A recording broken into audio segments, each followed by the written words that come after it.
যাই নেক্সট টপিকসটার নাম হচ্ছে হিসাব নিকাশের ভিত্তি, বেসিস অফ অ্যাকাউন্টিং। হিসাব নিকাশের ভিত্তি, খেয়াল করো লেখা আছে হিসাব নিকাশের ভিত্তি, এখানে কিন্তু বলা নাই হিসাব বিজ্ঞানের ভিত্তি। আমরা প্রথম দিকে ক্লাসে শিখেছি হিসাব বিজ্ঞানের ভিত্তি কি। হিসাব বিজ্ঞানের ভিত্তি একটাই, সেই একটাই কি দুতরফা দাখিলা পদ্ধতি, ডাবল এন্ট্রি সিস্টেম, যেটা উদ্ভাবন করে গেছেন কে, লুকা প্যাসিওলি, ঠিক না? আর এখানে টপিকসটার নাম হচ্ছে হিসাব নিকাশ এর ভিত্তি। তার মানে হিসাব নিকাশের ভিত্তি আর হিসাব বিজ্ঞানের ভিত্তি ইজ নট সেম, আলাদা আলাদা কনসেপ্ট। তো দেখি হিসাব নিকাশের ভিত্তি কি। হিসাব নিকাশের ভিত্তি এই পৃথিবীতে অ্যাকাউন্টিং নিয়ে যারা গবেষণা করেছেন তারা এই পর্যন্ত উদ্ভাবন করেছেন যে হিসাব নিকাশের দুই ধরনের বেসমেন্ট থাকতে পারে। একটা বেসমেন্টকে তারা বলা হয় বকেয়া ভিত্তি, এবং বকেয়া ভিত্তির বাংলা আরো কত সিনোনিম হতে পারে বা সমর্থক শব্দ হতে পারে আমি লেকচার শিটে লিখে দিয়েছি, যে বকেয়া ভিত্তি না বলে বলতে পারে প্রাপ্য প্রদেয় ভিত্তি, হ্যাঁ এগুলো বলতে পারে, এটা আমি লেকচার শিটে লিখে দিয়েছি, এগুলো তোমরা পড়বা।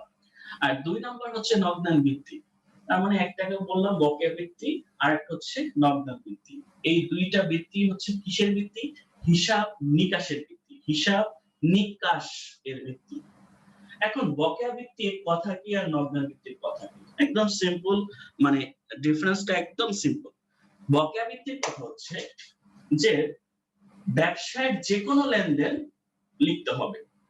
বকেয়া ভিত্তির কথা হচ্ছে ব্যবসায়ের যে কোনো লেনদেন লিখে রাখতে হবে। If it is transaction then you have to record it. বিজনেসের যদি এটা কোনো লেনদেন হয় তাহলে অবশ্যই তোমাকে লিখতে হবে। এখন সেটা কি হতে পারে, সেটা নগদ লেনদেন হতে পারে, সেটা কি হতে পারে, সেটা ধারের লেনদেন হতে পারে, যেটাকে তোমরা অনেকে বাকিতে বলো, হ্যাঁ ধারে বা বাকির লেনদেন হতে পারে। তিন নাম্বার হচ্ছে সেটা অনগদ লেনদেন হতে পারে, অনগদ। আচ্ছা এখন আমি একটু ক্লিয়ার করে দিই ধারে, বাকিতে এবং অনগদ, what is the basic difference. ধারের লেনদেন বা বাকিতে লেনদেন হচ্ছে লেনদেনটা সংঘটিত হয়েছে, এটা নির্দিষ্ট সময় পরে হয়তো তোমাকে তোমার কাউকে টাকা দিতে হবে অথবা তুমি কারো কাছ থেকে টাকা পেতে পারো। যেমন তুমি ধারে বিক্রি করলা, এর মানে হচ্ছে আপাতত ধারে, একটা নির্দিষ্ট সময় পরে দেনাদারের কাছ থেকে তুমি টাকা পাবা। আবার তুমি ধারে পারচেজ করতে পারো, এর মানে তোমার পাওনাদার সৃষ্টি হয়েছে, একটা নির্দিষ্ট সময় পরে পাওনাদারকে তোমার পরিশোধ করতে হবে। আর অনগদ লেনদেনটা হচ্ছে যার ফলে তোমার কাউকে দিতে হচ্ছে না টাকা, আর কখনো দিতে হবেও না। যেমন আমি যদি বলি অবচয়, অবচয় একটা অনগদ লেনদেন, এই অবচয়ের জন্য তোমার কাউকে টাকা দিতে হচ্ছে না, বাট অবচয় কিন্তু একটা ব্যয়, অ্যাজ লাইক বেতন একটা ব্যয়, বাট এই বেতনের জন্য কিন্তু তোমাকে ঠিকই কাউকে না কাউকে টাকা দিতে হচ্ছে, তোমার কর্মচারী বা কর্মকর্তা যারা আছে তাদেরকে স্যালারি দিতে হচ্ছে, টাকা দিতে হচ্ছে, কিন্তু অবচয় সেটাও কিন্তু একটা ব্যয়, বাট এই ব্যয়ের জন্য কাউকে তোমার টাকা দিতে হচ্ছে না। বাট দেখো দুইটাকে আমরা কিন্তু বলি পরিচালন ব্যয়, অবচয়কেও পরিচালন ব্যয়ের আন্ডারে ফেলি, বেতন ভাড়া তারপরে বীমা খরচ এগুলোকে পরিচালনার ব্যয়ের আন্ডারে ফেলি। তাহলে এখানে অবচয় নামক যে ব্যয়টা, এর জন্য আমার কাউকে টাকা দিতে হচ্ছে না, এই জন্য অবচয়টাকে আমরা বেসিক্যালি বলি অনগদ লেনদেন, অনগদ লেনদেন। তাহলে বকেয়া ভিত্তি বলতেছে কি, বকেয়া ভিত্তি বলতেছে যে ব্যবসায় নগদ, ধারে বা বাকিতে এবং অনগদ যে কোনো ধরনের ট্রানজাকশন হলে সেটা লিখতে হবে। এখন আসলে নগদান ভিত্তির কথা কি। নগদান ভিত্তির কথা হচ্ছে যে ব্যবসায় শুধু নগদ লেনদেন হলেই আমি লিখবো, ব্যবসার যদি ধারে লেনদেন হয়, ব্যবসার যদি অনগদ লেনদেন হয় সেটা আমি লিখবো না।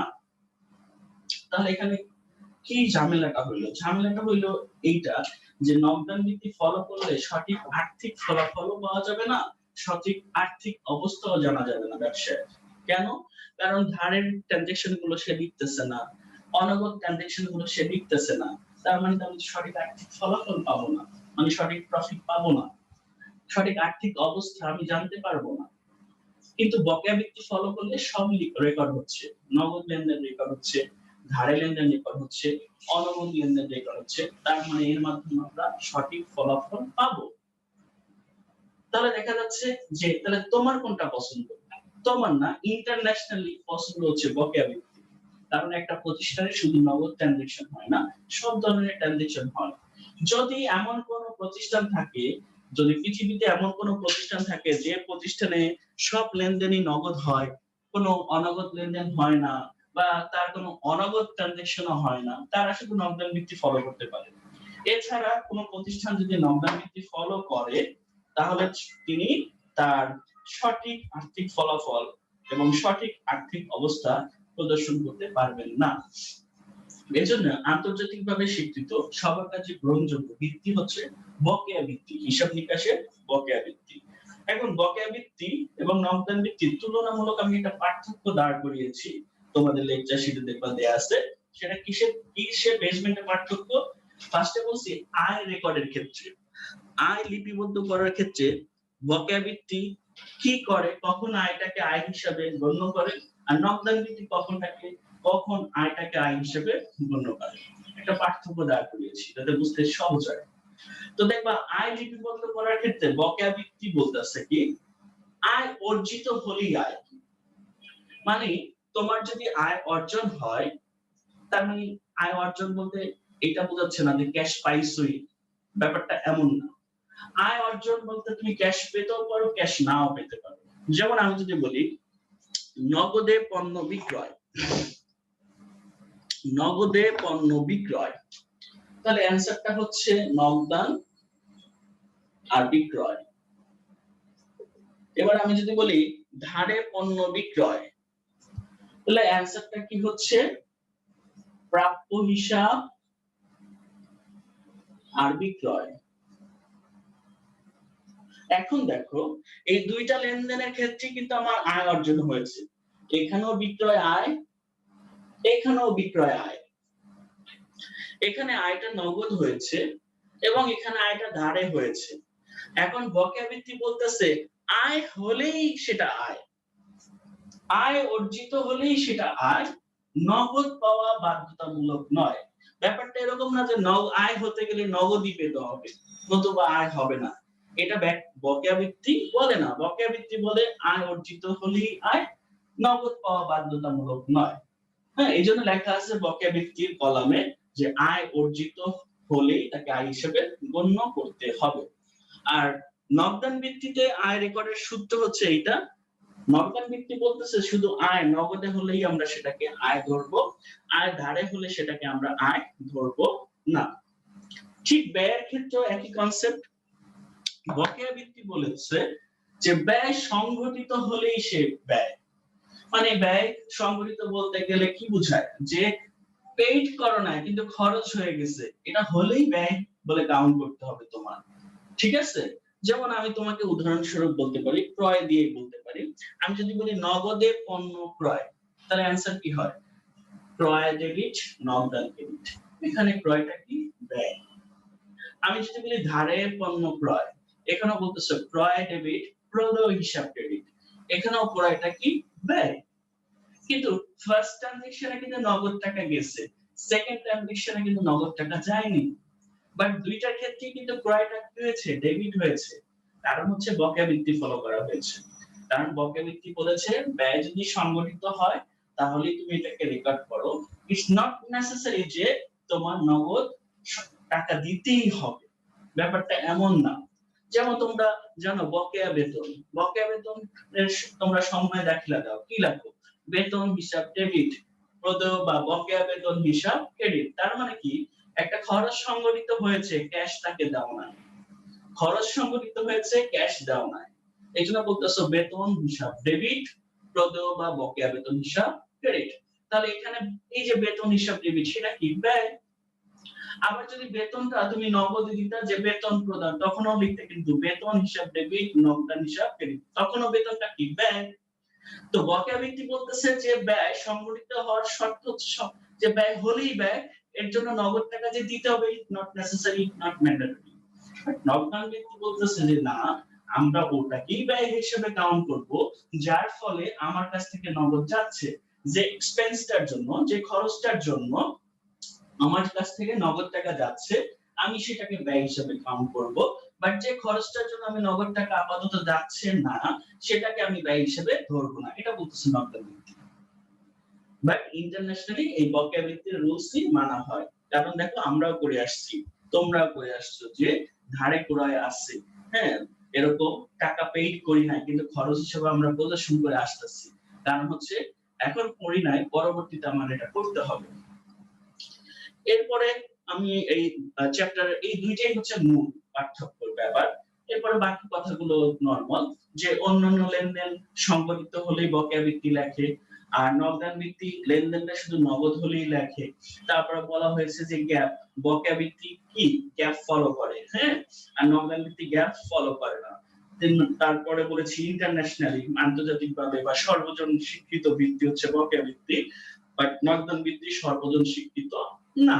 এই কথাগুলো পার্থক্যের মধ্যে বলা আছে এবং নিচে কিছু ডেফিনিশন আমি তুলে ধরেছি যে বকেয়া ভিত্তি অনুযায়ী আয় বা রাজস্বের সংজ্ঞা কি? বড় একটা ডেফিনিশন। এটা বিগত বছরের কোশ্চেনে আসছিল, বিধায় এখানে তুলে ধরা যে আয় বা রাজস্বের সংজ্ঞা কি? আয় বলতে কি? তো নরমালি জানো আয় অর্জিত হলেই আয়।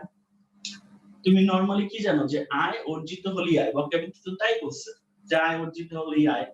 এখন আয় অর্জিত হলেই আয় কি পারপাসে অর্জিত হইতে পারে? পণ্য বিক্রি করেও আয় অর্জিত হতে পারে। যারা সেবার বিজনেস করছে, সেবা প্রদান করেও আয় অর্জিত হতে পারে। ২ ভাবেই তো আয় অর্জিত হতে পারে। পণ্য সেল করেও আয় অর্জিত করে, সেবা সেল করেও আয় অর্জিত হতে পারে। এই জন্য দেখো ডেফিনিশনটা দিছে, ক্রেতাগণের নিকট যারা কাস্টমার তাদের নিকট পণ্য বিক্রয় অথবা সেবা প্রদানের বিনিময়ে সেটা পণ্য বিক্রয়ের মাধ্যমে হতে পারে অথবা সেটা সেবা প্রদানের বিনিময় হতে পারে। বলছে সম্পদের আন্তঃপ্রবাহ। সম্পদের আন্তঃপ্রবাহ মানে কি?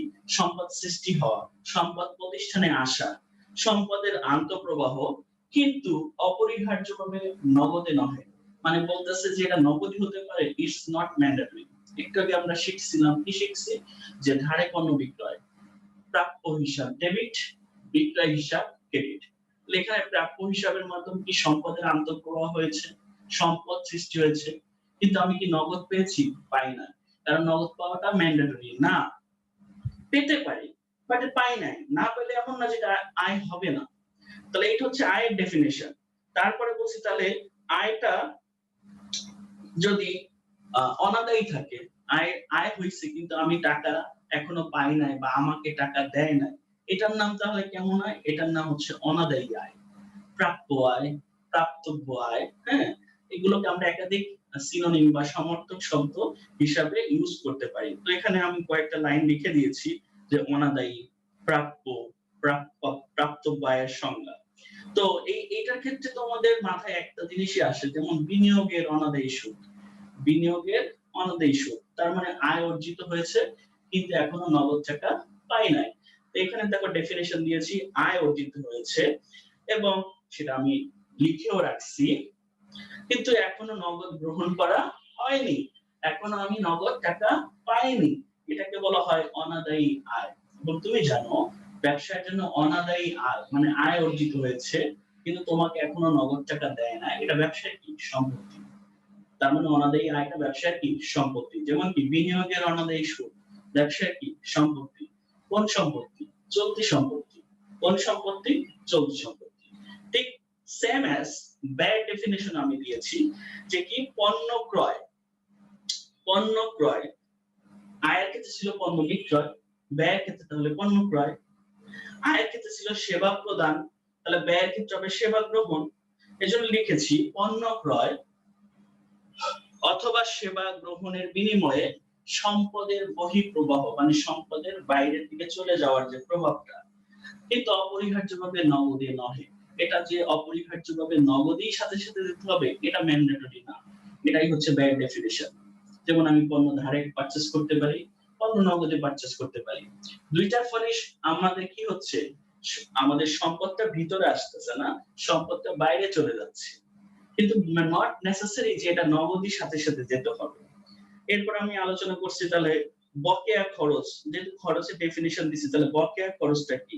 বকেয়া খরচ হচ্ছে ওই একই কথা, খরচ সংগঠিত হয়েছে এবং সেটা লিখে রেখেছি কিন্তু এখনো কি দেই নাই? নগদ টাকা তাকে পেইড করি নাই। এটাকে বলা হয় বকেয়া খরচ। আর বকেয়া খরচ ব্যবসার জন্য কি? বকেয়া খরচ হচ্ছে ব্যবসায়ের জন্য কি? বকেয়া খরচ ব্যবসায়ের জন্য হচ্ছে দায়। বকেয়া খরচ ব্যবসার জন্য কি? লায়াবিলিটিস। খরচ ব্যবসার জন্য কি? খরচ। কিন্তু বকেয়া খরচ ব্যবসার জন্য কি? দায়। আয় ব্যবসার জন্য কি? আয়। বকেয়া আয় বা অনাদায়ী আয় ব্যবসার জন্য কি? সম্পদ। এই জিনিসগুলো মনে রাখতে হবে। দেখো তো এইটা নিয়ে আর কারো কোনো কোয়েশ্চেন থাকলে আমাকে জিজ্ঞাসা করতে পারো। এটা নিয়ে যদি কারো কোনো কোয়েশ্চেন থাকে জিজ্ঞাসা করতে পারো। আর যদি না থাকে তাহলে চুপচাপ থাকো, তাহলে নেক্সট টপিকসে চলে যাব।